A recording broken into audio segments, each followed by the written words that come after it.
Student start करते हैं। आज हमारा टॉपिक है introduction of alkanes, alkenes and alkynes और चैप्टर है हमारा hydrocarbons, class 10th, chapter number 12। और आज मैंने आपको अल्केन, अल्कीन और अल्काइंस का इंट्रोडक्शन बताना है। अगर आपने चैनल को सब्सक्राइब नहीं किया तो चैनल को सब्सक्राइब करें। यहाँ आपको इस चैनल के ऊपर क्लास 9 से लेकर क्लास 12 तक केमिस्ट्री के तमाम लेक्चर जो है चैप्टर वाइज प्लेलिस्ट की सूरत में आपको यहाँ इस चैनल के ऊपर मिलेंगे। स्टार्ट करते हैं। Introduction of alkanes, alkenes and alkynes. तो थोड़ा आपको अजीब लग रहा कि इन तीनों का इंट्रोडक्शन मैं इकट्ठे पढ़ा रहा हूँ। वजह ये है कि स्टूडेंट अमूमन जो है इनके अंदर फ़र्क नहीं कर पाते।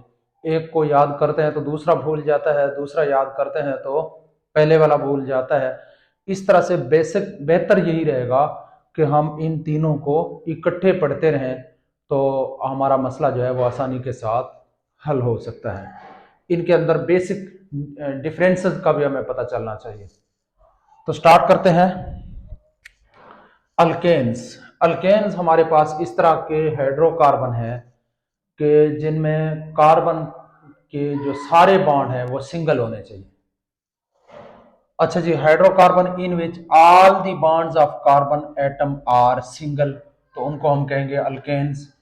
लेकिन अल्कीन्स में क्या होता है, ये भी हाइड्रोकार्बन है लेकिन hydrocarbon in which at least 2 of the carbon atoms are doubly bonded, कि कम से कम चाहे आपके पास 10 कार्बन का रिंग है, उनमें कम से कम 2 कार्बन एटम ऐसे होने चाहिए जिनके अंदर डबल बॉन्ड हो, तो उनको हम फिर कहेंगे अल्कीन्स।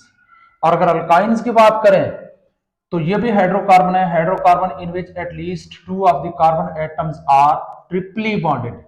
इनमें लाजमी तौर पे 2 कार्बन एटम जो है उनके दरमियान ट्रिपल कोवलेंट बॉन्ड होना चाहिए। तो इस तरह से बात ये होती है कि अल्केन्स में सारे कार्बन सिंगल बॉन्ड, अल्कीन्स में सारे नहीं बल्कि एटलीस्ट 2 कार्बन के दरमियान डबल बॉन्ड होना चाहिए, और जो अल्काइन है उनमें एटलीस्ट 2 कार्बन के दरमियान ट्रिपल बॉन्ड मौजूद होना चाहिए। तो ये मेन चीज।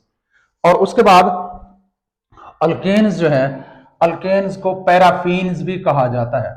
अब पैराफीन क्यों कहते हैं? पैरा मीन लेस यानी कम, और एफीन मीन रिएक्टिविटी। चूंकि ये कम रिएक्टिव होते हैं इसलिए अल्केन्स को पैराफीन्स कहा जाता है। They are less reactive for this alkanes are also called paraffins. ये कम रिएक्टिव होते हैं इसलिए इनको पैराफीन कहा जाता है। जबकि अल्कीन्स को ओलिफीन्स भी कहा जाता है। ओलिफीन्स, ये देखें लफ्ज के ऊपर गौर करें, आयल, आयल नुमा, आयल लफ्ज। They are also called olefins because their first members form oily product with halogens. जब इनके पहले मेंबर हेलोजेंस के साथ रिएक्ट करते हैं, यानी फ्लोरीन, क्लोरीन, ब्रोमीन, आयोडीन वगैरह के साथ रिएक्ट करते हैं तो आयली प्रोडक्ट बनाते हैं, आयल नुमा प्रोडक्ट बनाते हैं। इसलिए अल्कीन्स को ओलिफीन्स भी कहा जाता है। ये इंपॉर्टेंट शॉर्ट क्वेश्चन हैं। और उसके बाद अल्काइन जो है, अल्काइंस को एसिटाइलिन कहा जाता है। इनको एसिटाइलिन इसलिए कहा जाता है क्योंकि इनका जो फर्स्ट मेंबर है इसको हम एसिटाइलिन कहते हैं। फर्स्ट मेंबर को एसिटाइलिन कहते हैं, इसलिए सारे अल्काइंस को एसिटाइलिन भी कहा जाता है। यानी इनका वैसे फर्स्ट मेंबर, इसको हम आम तरीके से इथाइन कहते हैं, तो इथाइन का कॉमन नेम एसिटाइलिन है, इसलिए अल्काइंस को एसिटाइलिन भी कहा जाता है। They are also called acetylene because their first member is acetylene, क्योंकि इनका जो पहला मेंबर है वो एसिटाइलिन है। उसके बाद अगर हम जनरल फार्मूले में फर्क की बात करें तो अल्केन्स का जनरल फार्मूला है CnH2n+2, CnH2n+2। अल्कीन्स का जनरल फार्मूला है CnH2n+2, साथ में नहीं है। और अल्काइंस का जनरल फार्मूला है CnH2n-2।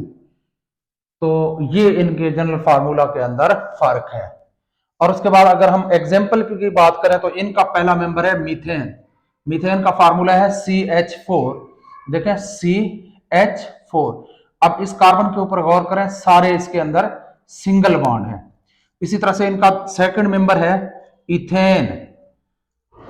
दो कार्बन आपस में जुड़े हुए हैं सिंगल बॉन्ड के जरिए से। फिर देखें इस कार्बन ने हाइड्रोजन के साथ भी सिंगल बॉन्ड बनाए हुए हैं, इस कार्बन ने भी 3 हाइड्रोजन के साथ सिंगल बॉन्ड बनाया। आपको पता है कि कार्बन की वैलेंसी 4 है, एक कार्बन जो है वो 4 बॉन्ड बनाता है, 1 2 3 4, 1 2 3 4, और ये चारों के चारों बॉन्ड जो है वो सिंगल बॉन्ड है, इसलिए ये इथेन जो है ये अल्केन है। और उसके बाद प्रोपेन, देखें 3 कार्बन है और 3 कार्बन को अगर आप देखें तो सब में सिंगल बॉन्ड है, और देखें हाइड्रोजन के साथ भी ये सिंगल बॉन्ड बनाते हैं।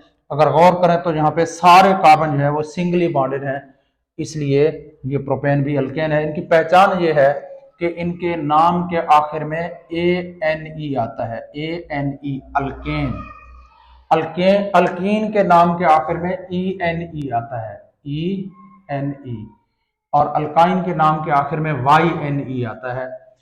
अच्छा जी, अब यहाँ पे इनके एग्जांपल्स, इनका जो पहला मेंबर है वो है इथीन, इथीन है। इनके पास पहले एक कार्बन वाला नहीं हो सकता क्योंकि हाइड्रोजन तो डबल बॉन्ड बना नहीं सकता। अब कार्बन जो है, एक कार्बन कैसे खुद ब खुद डबल बॉन्ड बनाएगा, कोई सेकंड कार्बन तो उनमें है नहीं, इसलिए इनका जो पहला मेंबर है वो इथीन है। ये इथीन से स्टार्ट होते हैं। देखें carbon double bond with carbon, at least इसमें 2 ऐसे कार्बन हैं जिनके दरमियान डबल बॉन्ड पाई जाती है। तो अब 2 बॉन्ड तो कार्बन के इधर आ गए, एक इस हाइड्रोजन के साथ, एक इस हाइड्रोजन के साथ, कार्बन के 4 बॉन्ड पूरे हो गए। इसी तरह से देखें ये कार्बन भी डबली बॉन्डेड है, 2 बॉन्ड इधर हो गए, एक इस हाइड्रोजन के साथ, एक इस हाइड्रोजन के साथ। तो यहाँ पे आपके कार्बन कार्बन जो है वो डबल बॉन्ड के जरिए से जुड़े हुए हैं, इसलिए ये इथीन है। इनके नाम के आखिर में ENE आता है। तो प्रोपीन, प्रोपीन जो है इसमें जो है 3 कार्बन है, 3 कार्बन में से कोई से 2 कार्बन ऐसे होने चाहिए जिनके दरमियान डबल बॉन्ड हो।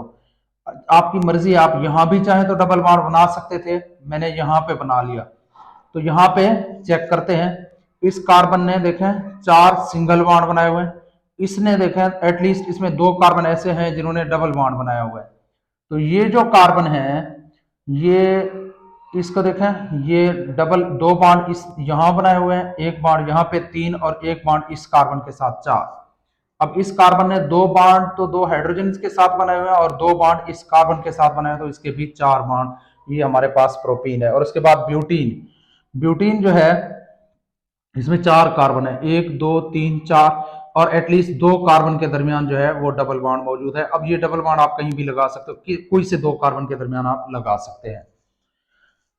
उसके बाद यहाँ पे कार्बन की वैलेंसी, ये सिंगल बॉन्ड के जरिए से सारे 4 के 4 वैलेंसी सेटिस्फाइड है। इन कार्बन को देखें तो यहाँ 1 2 3 4, इस कार्बन में एक डबल बॉन्ड भी है, तो ये 4 बॉन्ड पूरे, इसमें भी एक डबल बॉन्ड है, तो ये भी इसके 4 बॉन्ड पूरे। इसी तरह से इस कार्बन के सारे जो बॉन्ड है वो सिंगल बॉन्ड के जरिए से सेटिस्फाइड है। तो ये हमारे पास आ गया butene. Their first member is ethene.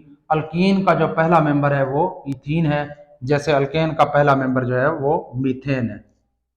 और उसके बाद बात करते हैं इनके एग्जांपल्स की, अल्काइंस की। तो इनका पहला मेंबर है, जैसे इनका है इथीन, इनका है पहला इथाइन। इथाइन में 2 कार्बन होते हैं और दोनों आपस में ट्रिपली बॉन्डेड होते हैं। और देखें कार्बन ने यहाँ पे 3 बॉन्ड बनाए हुए हैं, तो एक बॉन्ड जो है वो सिर्फ एक हाइड्रोजन इसके साथ अटैच होगा, तो वो भी एक बॉन्ड सिंगल बॉन्ड के जरिए से। तो यहाँ पे ट्रिपल बॉन्ड है। इसको देखें, इस कार्बन ने 3 बॉन्ड इधर बनाए हुए हैं, तो एक बॉन्ड जो है वो हाइड्रोजन के साथ बनाए हुए, इसके 4 बॉन्ड पूरे। फिर प्रोपाइन, प्रोपाइन में क्या है, प्रोपाइन में यहाँ पे जो है वो 3 कार्बन है। अब इन 3 कार्बन में से एटलीस्ट 2 कार्बन जो है इनके दरमियान ट्रिपल बॉन्ड पाई जाती है। अब वैलेंसी की बात करें तो इस कार्बन के चारों वैलेंसी सिंगल बॉन्ड के जरिए से सेटिस्फाइड है, लेकिन इस कार्बन की 3 वैलेंसी जो है वो ट्रिपल बॉन्ड और 1 वैलेंसी सिंगल बॉन्ड के जरिए से सेटिस्फाइड है। इसी तरह से इस कार्बन को देखें तो 3 वैलेंसी ट्रिपल बॉन्ड और 1 वैलेंसी जो है वो सिंगल बॉन्ड के जरिए से सेटिस्फाइड है। तो ये हमारे पास आ गया प्रोपाइन। और उसके बाद ये है ब्यूटाइन। ब्यूटाइन में 4 कार्बन होते हैं, 1 2 3 4, और एटलीस्ट 2 कार्बन के दरमियान ट्रिपल बॉन्ड मौजूद होना चाहिए। तो यहाँ पे देखें इन 2 कार्बन के दरमियान ट्रिपल बॉन्ड मौजूद है। तो यहाँ पे कार्बन की वैलेंसी जो है इसी तरह से फिर हाइड्रोजन के साथ मुकम्मल है। Their first member is acetylene, या इथाइन भी कहते हैं, इनका पहला मेंबर एसिटाइलिन है, इसलिए ये एसिटाइलिन भी कहलाते हैं। तो अब आपने देख लिया, एक तो इनका पेपर में अगर पूछे तो तीनों का नहीं पूछ सकता, पेपर में किसी एक का पूछ सकता है इंट्रोडक्शन, या अल्केन का पूछेगा, या अल्कीन्स का पूछेगा, या अल्काइंस का पूछेगा। अब मेरे ख्याल में आपको इनकी समझ आ गई है कि अल्केन्स के अंदर सिंगल कार्बन कार्बन के दरमियान, अल्कीन्स के अंदर कार्बन कार्बन के दरमियान कम से कम 2 कार्बन के दरमियान डबल, और अल्काइन में कम से कम 2 कार्बन के दरमियान ट्रिपल बॉन्ड मौजूद होनी चाहिए। फिर उसके बाद हमने इनका कि इनको ओलिफिन्स, एसिटाइलिन और जो है पैराफिन्स भी कहते हैं, इनका जनरल फार्मूला फिर हमने देखा। फिर हमने इनके एग्जाम्पल्स देखे। एग्जाम्पल्स तो इनके और भी हैं, बहुत सारे हैं, लेकिन चूंकि एग्जाम्पल्स के लिए हमें असल बात को समझने की जरूरत होती है, तो हमने समझने की हद तक हम जो है वो 2-2, 3-3 एग्जाम्पल इनके काफी होते हैं।